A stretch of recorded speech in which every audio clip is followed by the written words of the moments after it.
ओम नमो भगवते वासुदेवाय। ओम नमो भगवते वासुदेवाय। ओम नमो भगवते वासुदेवाय।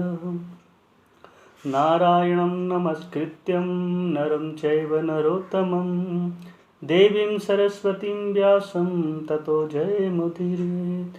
नष्टप्रायेषु अभद्रेषु नित्यं भागवत सेवया भगवती उत्तम श्लोके भक्तिर्भवति नैष्ठिकी। भगवद गीता अध्याय 2 और आज श्लोक संख्या है 27। बहुत सुंदर श्लोक है आज का, भी ध्यान से सुनिएगा। जातस्य हि ध्रुवो मृत्यु ध्रुवं जन्म मृतस्य च तस्मात् अपरिहार्य ये न त्वं शोचितुम् अर्हसि। अनुवाद: जिसने जन्म लिया है उसकी मृत्यु निश्चित है और मृत्यु के पश्चात पुनर्जन्म भी निश्चित है, अतः अपने अपरिहार्य कर्तव्य पालन में तुम्हें शोक नहीं करना चाहिए। तात्पर्य: जगत गुरु श्रील प्रभुपाद जी के द्वारा श्रील प्रभुपाद की जय। मनुष्य को अपने कर्मों के अनुसार जन्म ग्रहण करना होता है और एक कर्म अवधि समाप्त होने पर उसे मरना होता है, जिससे वह दूसरा जन्म ले सके। इस प्रकार मुक्ति प्राप्त किए बिना ही जन्म मृत्यु का यह चक्र चलता रहता है। जन्म मरण के इस चक्र से वृथा हत्या, वध तथा युद्ध का समर्थ नहीं होता, किंतु मानव समाज में शांति तथा व्यवस्था बनाए रखने के लिए हिंसा तथा युद्ध अपरिहार्य हैं। कुरुक्षेत्र का युद्ध भगवान की इच्छा होने के कारण अपरिहार्य था और सत्य के लिए युद्ध करना क्षत्रिय का धर्म है।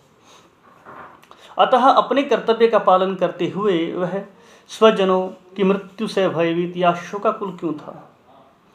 वह विधि कानून को भंग नहीं करना चाहता था, क्योंकि ऐसा करने पर उसे उन पाप कर्मों के फल भोगने पड़ेंगे जिनसे से वह अत्यंत भयभीत था। अपने कर्तव्य का पालन करते हुए वह स्वजनों की मृत्यु को रोक नहीं सकता था, और यदि वह अनुचित कर्तव्य पथ का चुनाव करे तो उसे नीचे गिरना होगा। ओम अज्ञानतिमिरान्धस्य ज्ञानाञ्जनशलाकया चक्षुरुन्मिलितं येन तस्मै श्रीगुरुवे नमः। श्रीचैतन्यमनोभीष्टं स्थापितं येन भूतले स्वयं रूपकदा मह्यं ददाति स्वपदान्तिकं। वन्देऽहं श्रीगुरो श्रीयुतपत्कमलं श्रीगुरुन् वैष्णवांश्च श्रीरूपं साग्रजातं सहगण रघुनाथान्वितं तं सजीवं साद्वैतं सावधूतं परिजनसहितं कृष्णचैतन्यदेवं श्रीराधा कृष्णपादान् सहगण ललिता श्रीविशाखान्वितांश्च। हे कृष्ण करुणा सिंधु दीनबंधु जगतपते गोपेश गोपिकाकांत राधाकांत नमोस्तुते।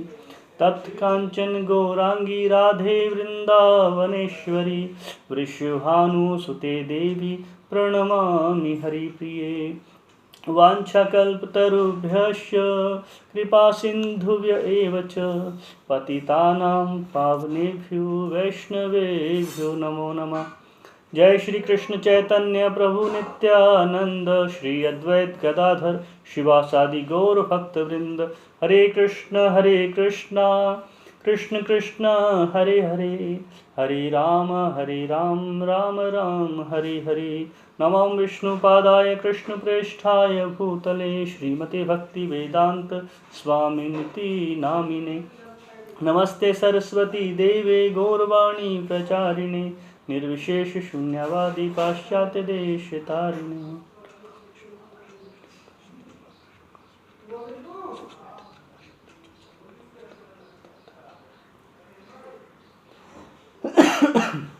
जातस्य हि ध्रुवो मृत्यु ध्रुवं जन्म मृत्यस्य च तस्मात् अपरिहार्य अर्थे न तुम शोचितुम अर्हसि।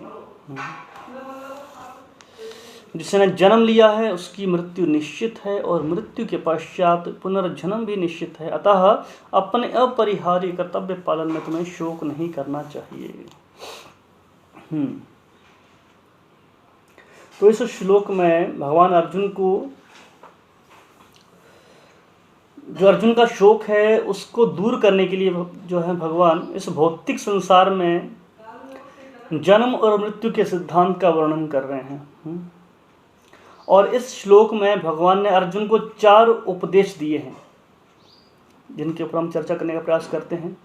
पहला उपदेश क्या है? जातस्य ही ध्रुवो मृत्यु, अर्थात जिसने जन्म लिया है उसकी मृत्यु निश्चित है। पहला उपदेश ये है।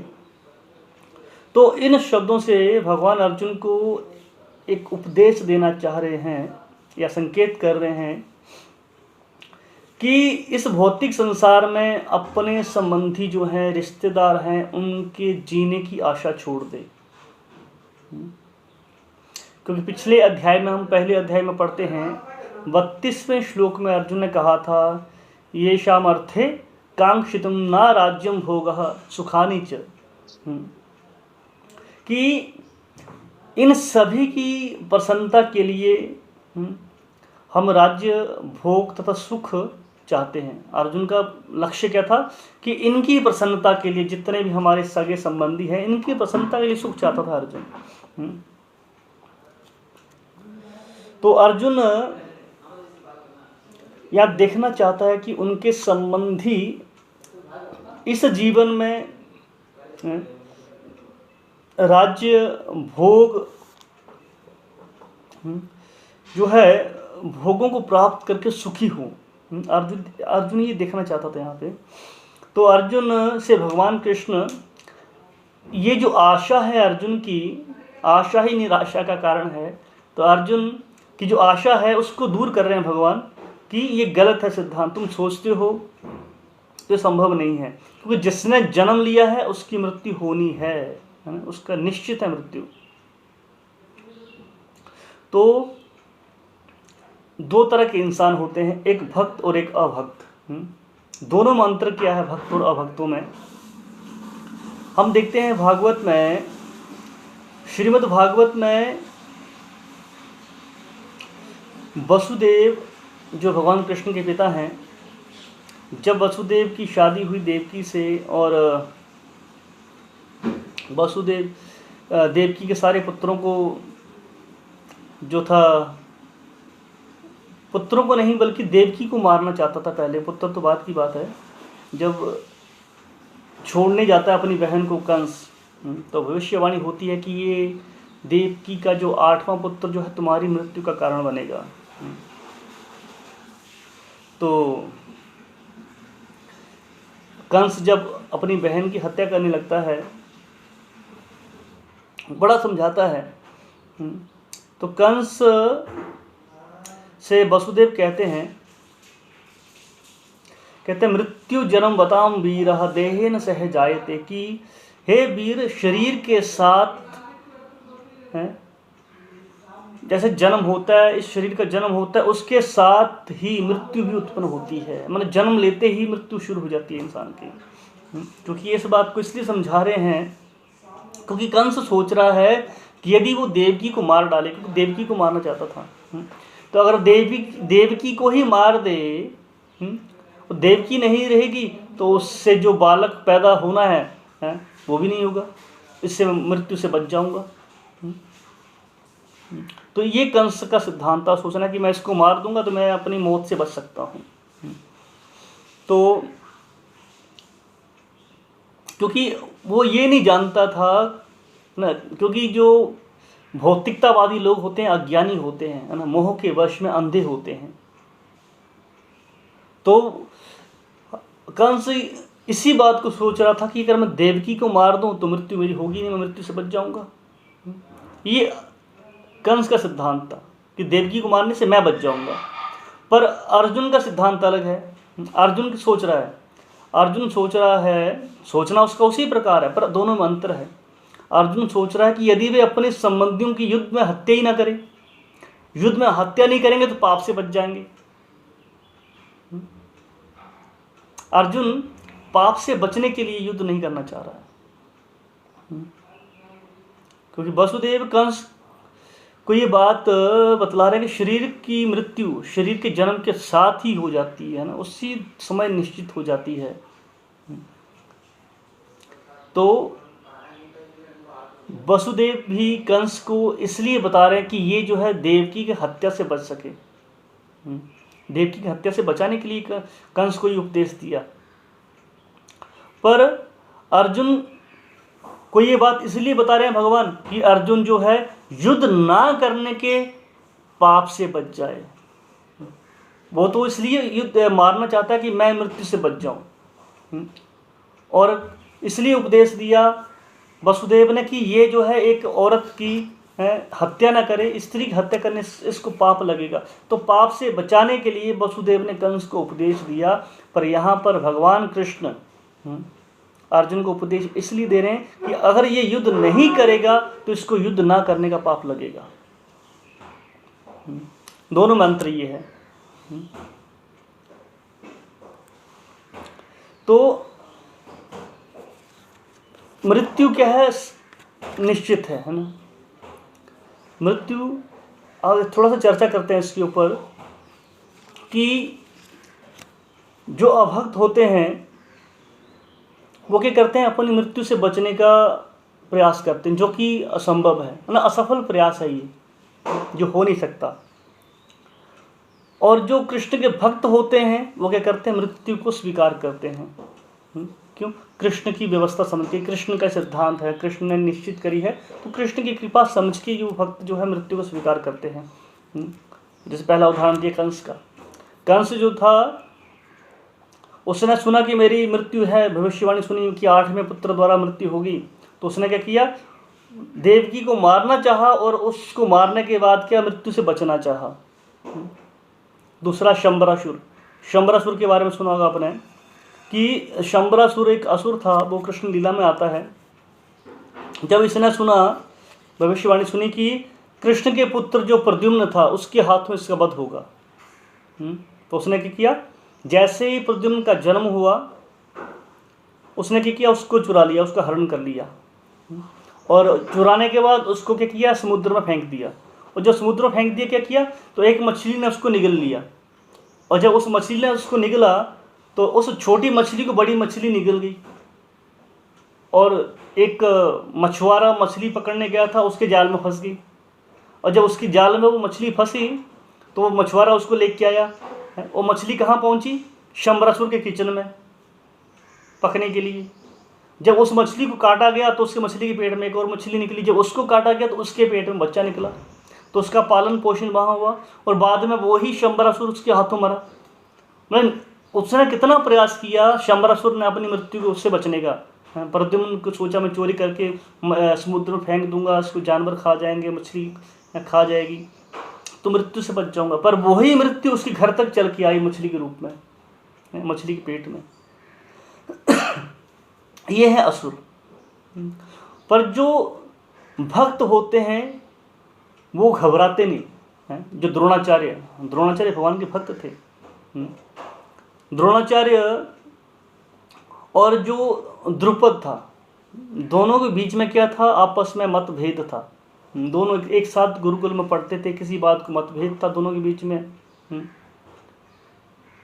तो बाद में क्योंकि शर्त ये थी कि राज्य का बंटवारा करेंगे, राज्य बराबर भागीदारी बनेंगे। जैसे बाहर जाकर द्रुपद ने धोखा दिया, द्रोणाचार्य को राज्य नहीं दिया, तो अर्जुन ने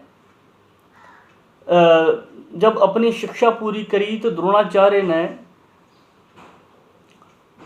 अर्जुन से कहा था उसका साथ युद्ध करने के लिए। पर साथ में एक और बात भी आती है इसमें कि जब द्रोणाचार्य ने आदेश दिया अर्जुन को, तो अर्जुन बांध के लाया था द्रुपद को बांधा। पर ये अपमान समझा द्रुपद ने अपना, और द्रुपद ने एक यज्ञ किया, और उस यज्ञ के फलस्वरूप उसने इच्छा करी कि मुझे ऐसा पुत्र पैदा हो जो द्रोणाचार्य का वध कर सके। तो हुआ क्या, यज्ञ कुंड से धृष्टद्युम्न का जन्म हुआ था, और ये धृष्टद्युम्न जो था इसके हाथों द्रोणाचार्य का वध हुआ था। और इसी धृष्टद्युम्न को उसके पिता द्रुपद ने द्रोणाचार्य के पास भेजा शिक्षा लेने के लिए। और द्रोणाचार्य को पता है कि इसी के हाथों मेरी मृत्यु होगी अगर मैं इसको ज्ञान दूंगा, इसको शिक्षा दूंगा। पर द्रोणाचार्य ने भेद नहीं किया, भेदभाव नहीं किया। उसको पता था मैं मरूंगा इसी के हाथों, फिर भी ज्ञान दिया उसको। तो भक्त जो होते हैं मरने से नहीं डरते, अपने कर्तव्य से पीछे नहीं भागते। अब देखते भीष्म पितामह का वर्णन भी आता है। भीष्म पितामह जो थे उसने अम्बा का जो था, 2 बहनें थी, उनका अपहरण किया था, है ना। तो जब अम्बा से विवाह नहीं किया तो अम्बा ने क्या किया था कि तपस्या करी और ये कहा कि मैं तुम्हारी मृत्यु का कारण बनूंगी। तो तपस्या के बाद उसका अगला जन्म हुआ शिखंडी के रूप में। तो ये बात भीष्म पितामह को मालूम थी कि शिखंडी क्या था, पिछले जन्म में स्त्री थी, है ना। इसके मन में ही भाव था भीष्म पिता के माँ के मन में। और जब अर्जुन ने तीर चलाया था तो शिखंडी को आगे करके चलाया था। तो कृष्ण की कृपा समझ के शिखंडी को सामने देख के भीष्म ने अपने हथियार रख दिए नीचे, उन्हें मृत्यु को गले लगा लिया, ये सोच के कि भगवान की कृपा है। परीक्षित महाराज को देखो, आप भागवत में वर्णन है। परीक्षित महाराज को जब शमिक मुनि के जो पुत्र था उसका नाम श्रृंगी था, उसने श्राप दिया। तो श्रृंगी जो था छोटा बालक था और अज्ञानता के कारण उसने महाराज परीक्षित को श्राप दिया। और भागवत में वर्णन है कि महाराज परीक्षित चाहते तो श्रृंगी के श्राप को काट सकते थे, उसको विफल कर सकते थे, पर परीक्षित महाराज ने नहीं किया, उसको स्वीकार किया, ये सोच के कि भगवान की मर्जी है। 7 दिन का श्राप दी, 7 दिन के बाद सर्प के काटने से, तक्षक के काटने से तुम्हारी मृत्यु होगी। और हंसी हंसी उन्होंने स्वीकार किया श्राप को। और उसने क्या किया, परीक्षित महाराज ने, उन्होंने क्या किया, अपना जो 7 दिन का समय था उसको भागवत कथा के श्रवण में लगाया। मैं कहता हूँ कि हमारे पास भी 7 ही दिन है, 8वां दिन हमारे पास नहीं है कि हम सोचते हैं कि हमारे पास बहुत टाइम है। हम भी 7 दिन के भीतर ही मरेंगे, पर वो 7 दिन कौन सा होगा पता नहीं, होगा संडे, मंडे, ट्यूसडे, वेडनेसडे, कोई एक दिन होगा इनमें से भी। तो हमें भी ये करना चाहिए, हमें भी अपना समय भगवान की भक्ति में लगाना चाहिए, उनका श्रवण करना चाहिए। परीक्षित महाराज ने शरीर छोड़ा तो भगवान का सत्संग करते हुए छोड़ा, भागवत कथा सुनते हुए छोड़ा।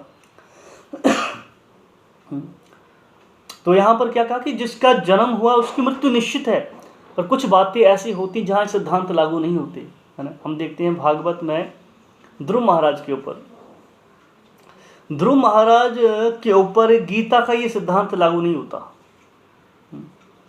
कि जिसकी जन्म है उसका मृत्यु निश्चित है, पर ध्रुव महाराज के ऊपर ये सिद्धांत लागू नहीं है। क्यों नहीं है? क्योंकि कृष्ण कहता है कि जातस्य ही ध्रुवो मृत्यु, जिसका जन्म है उसकी मृत्यु ध्रुव है, यानी निश्चित है। परंतु अगर ध्रुव महाराज का यहाँ पे ध्रुवों का अर्थ अगर ध्रुव माना जाए, है ना, ध्रुव के लिए, तो थोड़ा सा शब्दों में चेंज हो जाएगा। क्या तब होगा? जातस्य ही ध्रुवो मृत्यु, जातस्य ही ध्रुवो मृत्यु के स्थान पर क्या कहना होगा? जातस्य ना ध्रुवो मृत्यु, है ना, जातस्य ना ध्रुवो मृत्यु। क्यों? क्योंकि ध्रुव की जन्म होने के बाद ध्रुव महाराज का मृत्यु नहीं हुआ था, ध्रुव महाराज की मृत्यु नहीं हुई। क्यों नहीं हुई? क्योंकि ध्रुव महाराज जो शरीर उनके पास था उसी शरीर के साथ भगवान के धाम गए। जैसे इंसान जब जिसका जन्म होता है वो शरीर छोड़ता है, शरीर छोड़ने के बाद वो भगवत धाम जाता है, वैकुंठ लोक जाता है। पर ध्रुव महाराज न शरीर नहीं छोड़ा, वो सशरीर वैकुंठ धाम गए। और यहां तक लिखा है भागवत में कि मृत्यु के सिर पर पैर रखकर गए। मृत्यु को सामने देखा कि मृत्यु आ रही है, तो ध्रुव महाराज ने क्या किया? मृत्यु के सिर पर पैर रखा और जो बैकुंठ से विमान आया था उस पर चढ़ के चले गए। तो इसका मतलब एक ये भी है कि जो ध्रुव महाराज का जो भौतिक शरीर था वो शरीर ही आध्यात्मिक हो गया, उनको शरीर छोड़ने की जरूरत नहीं पड़ी।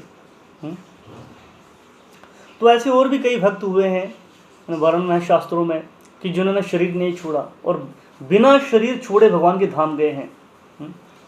हम बृहद भागवत में पढ़ते हैं, बृहद भागवत में गोप कुमारों का वर्णन आता है, उन्होंने वैसे किया। वो भी उसी शरीर में, जो शरीर उनका था उसी शरीर में वो गोलोक धाम गए। चैतन्य महाप्रभु की लीला में भी आता है। चैतन्य महाप्रभु की लीला में एक भक्त हुए रसिकानंद, वृंदावन में हम जाते हैं श्यामानंद मंदिर के दर्शन करने में ना, वहाँ पे राधा श्याम सुंदर मंदिर है वहाँ पे, तो रसिकानंद वो भी अपने शरीर में, जो उनका शरीर था, गोपीनाथ के विग्रह में समा गए। ऐसे वर्णन आता है गदाधर पंडित का। गदाधर पंडित राधा रानी के अवतार हैं। तो राधा रानी के जो अवतार थे गदाधर पंडित, जब चैतन्य महाप्रभु इस धरा से लीला को खत्म करके चले गए अपने वापस धाम, तो गंभीरा में है ना, जगन्नाथपुरी में एक मंदिर है गंभीरा में, टोटा गोपीनाथ, आपने दर्शन किए होंगे। आप कहीं भी जाएंगे दुनिया में भगवान के दर्शन करेंगे, आपको भगवान कृष्ण खड़े दिखेंगे, खड़े होते हैं हमेशा। एक टोटा गोपीनाथ ही एक ऐसा मंदिर, टोटा कहते हैं वहाँ पे बगीचे को, बगीचे में भगवान प्रकट हुए थे। तो टोटा गोपीनाथ में भगवान कृष्ण खड़े नहीं हैं, बैठे हुए हैं, बैठने की मुद्रा में है। वो क्यों? क्योंकि इतने बूढ़े हो गए थे गदाधर पंडित, उम्र कम थी, पर भगवान चले गए तो भगवान के गम में वो इतने खाना पीना छोड़ दिया, शरीर उनका साथ छोड़ दिया, तो भगवान का श्रृंगार नहीं कर पाते थे। तो भगवान का श्रृंगार करते थे, माला पहनाते थे, तो माला पहना नहीं पाते थे, उठ नहीं पाते थे। तो भगवान उनको देख के कि मेरा भक्त सेवा करना चाह रहा है पर उठ नहीं पा रहा है, तो भगवान खुद बैठ गए। तो वहाँ पे भगवान बैठे हुए हैं माला पहनाने के लिए।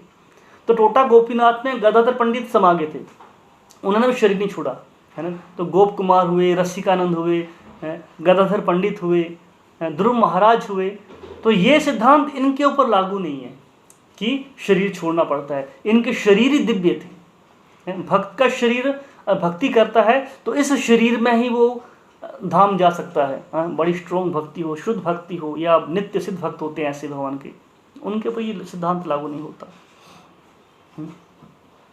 तो अगला शब्द क्या है इसके श्लोक में? ध्रुवम जन्म मृत्युस्य च, अर्थात मृत्यु के पश्चात पुनर्जन्म भी निश्चित है। तो प्रभुपाद जी तात्पर्य लिखते हैं कि मनुष्य को अपने कर्मों के अनुसार जन्म ग्रहण करना होता है, और एक कर्म अवधि समाप्त होने पर उसे मरना होता है जिससे दूसरा जन्म ले सके। तो इस प्रकार मुक्ति प्राप्त किए बिना ही जन्म मृत्यु का ये चक्कर चलता रहता है। जब तक कोई मुक्ति को प्राप्त नहीं करता तब तक ये जन्म मृत्यु का चक्र खत्म कभी नहीं होता। तो समझना चाहिए इसलिए कि मनुष्य के कर्म तथा इच्छाओं के अनुसार ही उसे अगला जन्म मिलता है। हमारे जो कर्म हैं, हमारी जो इच्छाएं हैं, इनके आधार पर हमारा अगला जन्म है। तो हमें इनको शुद्ध करना होगा, इनको आध्यात्मिक बनाना होगा।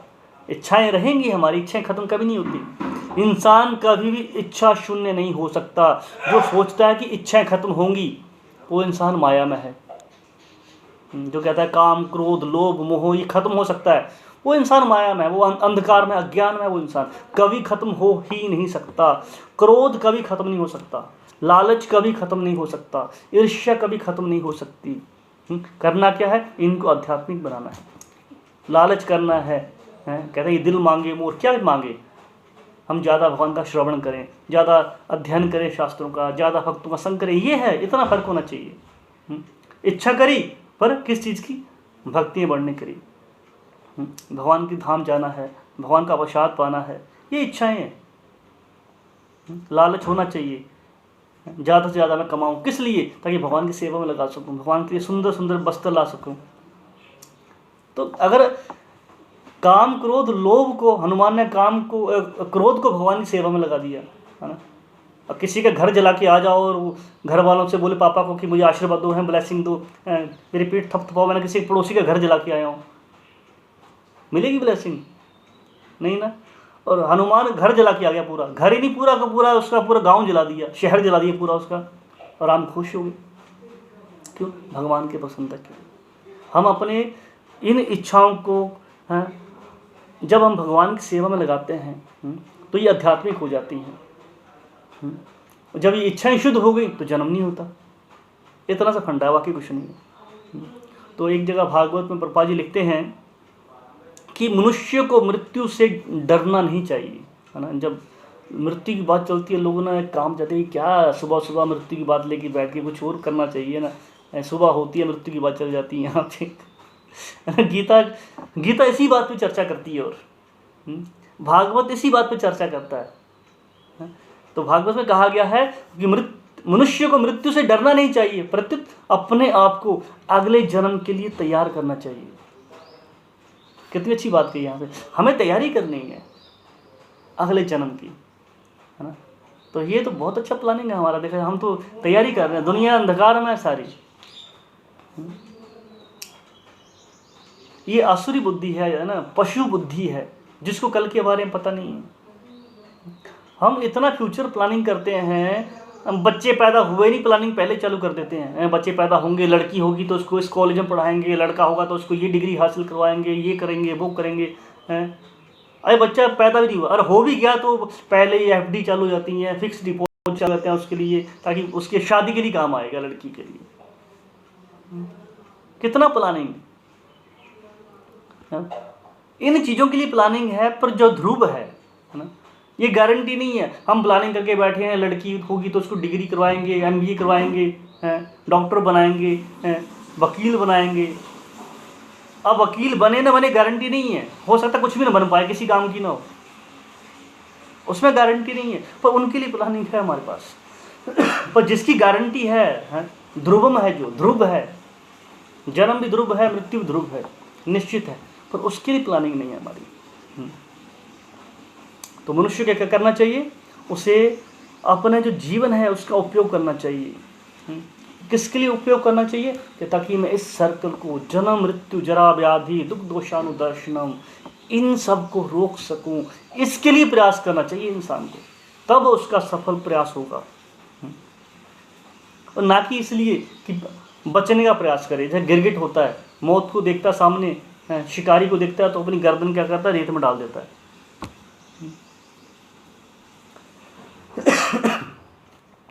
और कुछ लोग मृत्यु से बचने के लिए अपने आप को पाप में लगा लेते हैं, ये भी अच्छी बात नहीं है। कुछ लोग सोचते हैं, और आधुनिक सभ्यता यही है आज, जो मानते हैं कि अगला जन्म है ही नहीं, जन्म है ही नहीं तो भोग लो जितना भोग सकते हो। जब अगला जन्म है ही नहीं है, किसी ने देखा ही नहीं, कहते हैं कौन देखा नरक स्वर्ग, कौन जानता है कि अगला जन्म होगा। इसलिए क्या करो, जब है ही नहीं जन्म अगला तो दुख भी नहीं है, इसका मतलब अगले जन्म में, तो अभी से टंगड़ियाँ खा लो, है ना, फिर खा रहे हैं, मुर्दियाँ खा रहे हैं।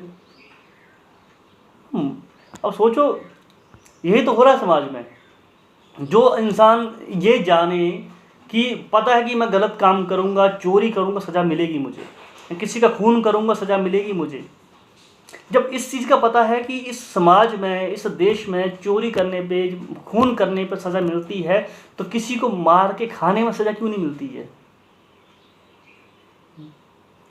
तो उनका ही सिद्धांत है, चलो कुछ है ही नहीं आगे, इसलिए जितना मर्जी मांस खाओ, जितना मर्जी शराब पियो, तो क्या वो पाप करते हैं।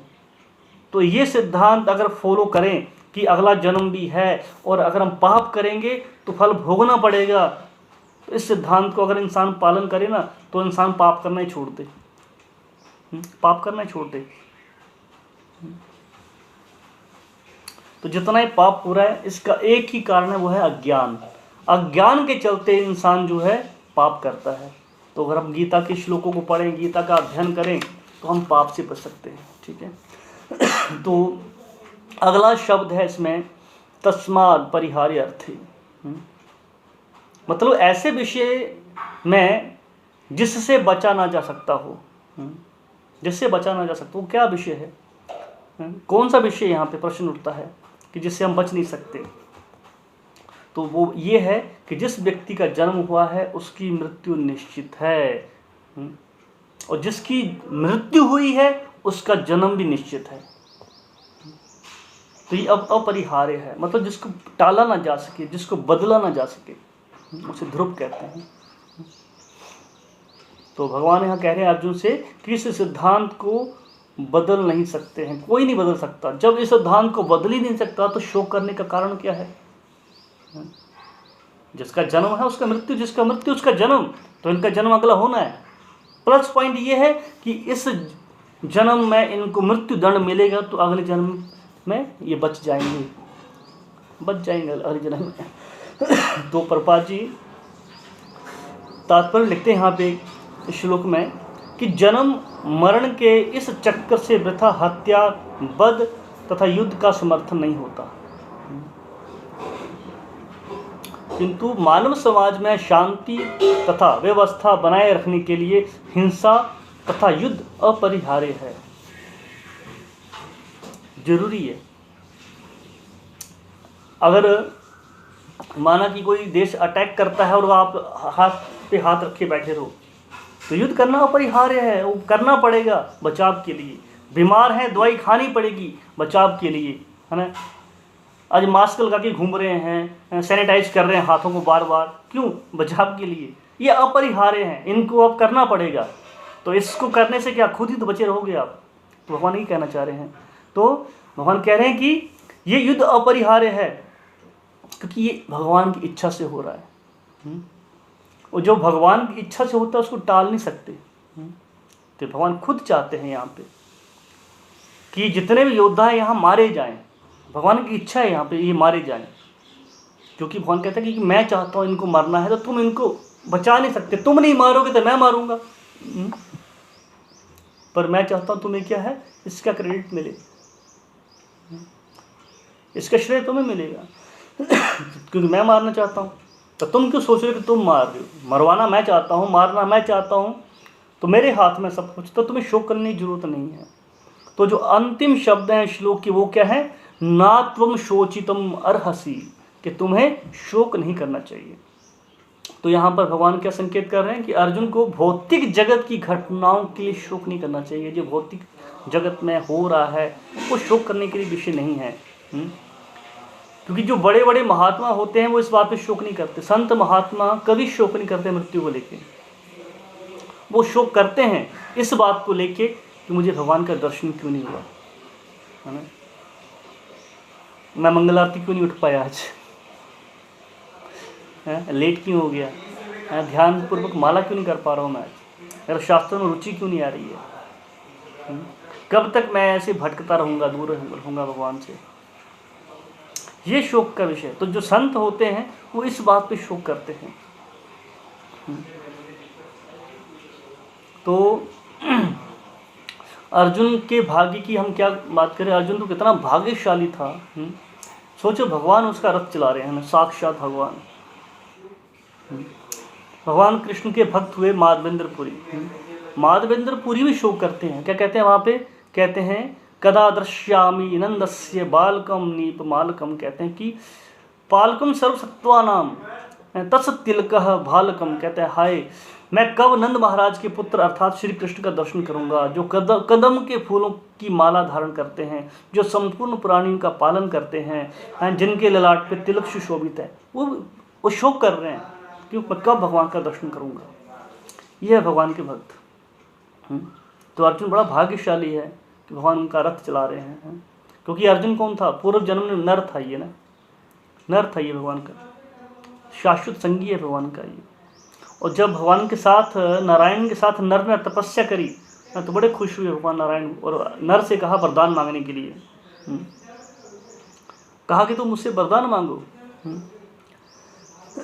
तो तब नर ने कहा कि यदि आप संतुष्ट हैं, यदि आप मुझ पर संतुष्ट हैं, तो कहता है यही मेरे लिए सबसे बड़ा वरदान है। देखो भक्त का कितना बड़ा भाव होता है, वो भगवान से मांगता नहीं, कहते कि आप मेरे पे खुश हैं यही मेरे लिए वरदान है। पर कहा नहीं मांगो, फिर भी मांगो। तो भगवान से अर्जुन ने कहा ठीक है देना ही है, तो अगले जन्म में जब हम, क्योंकि अर्जुन शुद्ध भक्त हैं, नित्य सिद्ध भक्त हैं, तो वो भी जानते हैं भगवान की लीलाओं के बारे में। तो उनको पता था कि अगला जन्म हम लेंगे और ऐसा ऐसा होगा उस टाइम। तो कहते हैं अगर आपको कृपा करनी ही है तो एक काम करना, आप मेरे सारथी बनना। तो भगवान अर्जुन को ये याद दिला रहे हैं कि देख तूने कहा था सारथी बनने के लिए, अब मैं तेरा सारथी बनाऊँ, मैं तुम्हारी इच्छा पूरी करी है, तुम्हारे कहने से सारथी बनाऊँ, अब भी फिर भी तुम किस बात का शोक कर रहे हो। तो यहाँ हमें शोक करने की ज़रूरत नहीं है, क्योंकि भगवान यहाँ पे कहते हैं कि अर्जुन को शोक नहीं करना चाहिए, क्योंकि अर्जुन तो उन के साथ सदा सदा हमेशा उठते बैठता रहा अर्जुन। प्रभुपाद जी कहते तात्पर्य में कि अर्जुन तो हमेशा भगवान के साथ उठता बैठता, खाते पीते चलते फिरते साथ रहा है अर्जुन। तो और वास्तव में हम लोगों को शो करना है ना, तो हमें शो करना चाहिए कि हमें जैसे अर्जुन का भाग्य था, अर्जुन कितना शुद्ध भक्त था भगवान का, कितनी कृपा थी अर्जुन के ऊपर भगवान की, साथ रहे भगवान, सुख दुख में साथ रहे, कितना साथ दिया भगवान ने अर्जुन का है। तो हमें भी इस बात का दुख होना चाहिए कि हमें जिस तरह अर्जुन पे कृपा करी भगवान ने, शायद थोड़ी सी कृपा हमारे पे भी हो जाए। अर्जुन से कितना प्रेम था भगवान का, हमारे से ही भगवान का थोड़ा सा प्रेम हो जाए। हमारा भगवान के चरणों में मन नहीं लगता, भजन में मन नहीं लगता, हमारा मन लग जाए भगवान के चरणों में, ये है शोक के विषय, बाकी शोक के विषय नहीं है। बाकी लोगों जो तथाकथित 100 करोड़ जो दुख हैं उनके ऊपर हमें शोक नहीं करना चाहिए। असली सुख ये है कि हम भक्त नहीं बन पा रहे हैं, नाम में रुचि नहीं आ पा रही है। तो इस बात पे शोक करना है। ठीक है, धन्यवाद। हरे कृष्ण।